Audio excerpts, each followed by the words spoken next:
4 নম্বরের বি এর কোয়েশ্চনটা দেখি। Write down the morphological classification of fungus. তার মানে হচ্ছে ফাঙ্গাসের মরফোলজিক্যাল ক্লাসিফিকেশনটা দিতে বলছে আর কি। তো আমরা দেখি এটা।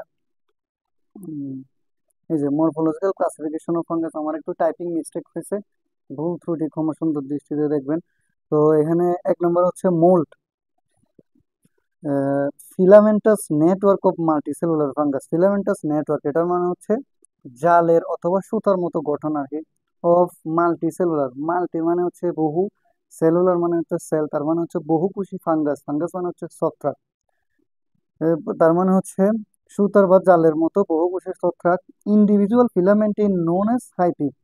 ইন্ডিভিজুয়ালি এই যে সুতার মতো বা জালের মতো গঠনকে বলা হয় হাইপি। তারপর ব্র্যাকেটের ভিতর আছে basic cellular unit of fungus. তার মানে বুঝাইছে ছত্রাক যে গঠন দিয়ে তৈরি হয় সেটার মূল একক হলো হাইপি। আমি হাইপির একটা চিত্র দেখাই। এই যে প্রথম চিত্রটাই হচ্ছে হাইপি, যদিও ভালো হয় না, জাস্ট বোঝানোর জন্য দিলাম। এটা হচ্ছে হাইপি। মোল্ডের মধ্যে এক্সাম্পল কি কি আছে দেখি।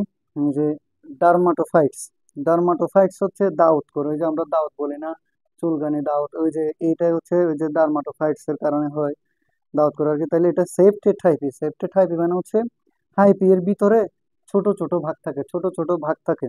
এরপর আর দুইটা এক্সাম্পল আছে, একটা হচ্ছে মিউকর, একটা হচ্ছে রিজোফাস। এই দুইটা হচ্ছে অ্যাসেপ্টেড হাইপি। এ মানে হচ্ছে অ্যাবসেন্ট আর সেপ্টেড মানে হচ্ছে ছোট ছোট ভাগ। তাহলে ছোট ছোট ভাগ অ্যাবসেন্ট, তার মানে হলো হাইপি এর মধ্যে কোনো ভাগ থাকে না আর কি। এটা বুঝেছে। এখন আসি ইস্ট। ইস্ট এটা হচ্ছে কি আছে দেখি। Unicellular fungus. ইউনি মানে হচ্ছে এক, সেলুলার মানে হচ্ছে সেল, মানে কোষ, তাহলে এক কোষী ফাঙ্গাস, এক কোষী ছত্রাক। রাউন্ড মানে হচ্ছে গোল, আর ওভাল মানে হচ্ছে ডিম্বাকৃতির।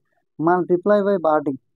এই যে বার্ডিং এটা হচ্ছে একটা প্রক্রিয়া, মানে এটা হচ্ছে একটা ছোট অংশ মা কোষ থেকে বের হয়ে সেটি বড় হয়ে নতুন ইস্ট হয়ে যায়। যেমন আমি দেখাই জাস্ট বোঝানোর জন্য। এই যে 2 নম্বর চিত্রটা, এটা হচ্ছে এই যে দেখেন একটা ছোট অংশ মা কোষ থেকে বের হয়ে এই যে নতুন ইস্ট হয়ে যায়। এটাই হচ্ছে মূলত বার্ডিং প্রক্রিয়া আর কি। এটা একটা 2য় নম্বর চিত্রটা। আমরা ইস্টের মধ্যে কি কি এক্সাম্পল আছে দেখি। এখানের মধ্যে হচ্ছে ক্রিপ্টোকক্কাস নিউফরমেন্স। It is a ক্যাপসুলেটেড fungus. ক্যাপসুলেটেড মানে হচ্ছে আবরণী, তার মানে এটা আবরণী ছত্রাক, এটা বলছে। এরপর হচ্ছে 3 নম্বরে ইয়েস্ট লাইক ফাঙ্গাস।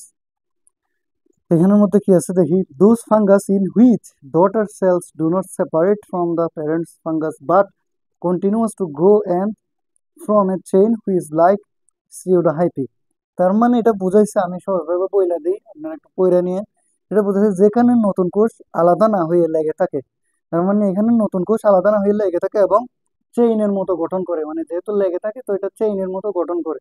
এটা আমি জাস্ট দেখাই। এই যে সিউডোহাইপি, এটা এই যে দেখা যায় এটা আলাদা না হয়ে, দেখেন নতুন কোষ আপনার হচ্ছে আহ, নতুন কোষ এগুলো আলাদা না হয়ে কিন্তু চেইনের মতো গঠন করে, দেখছেন।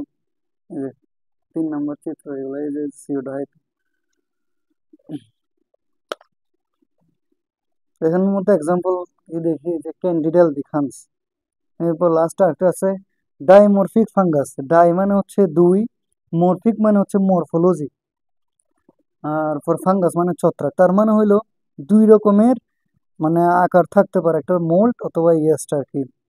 তো এখানে দেখেন they from different structure at different temperature in 37 degree সেন্টিগ্রেডে ইয়েস্ট, এবং হচ্ছে ইন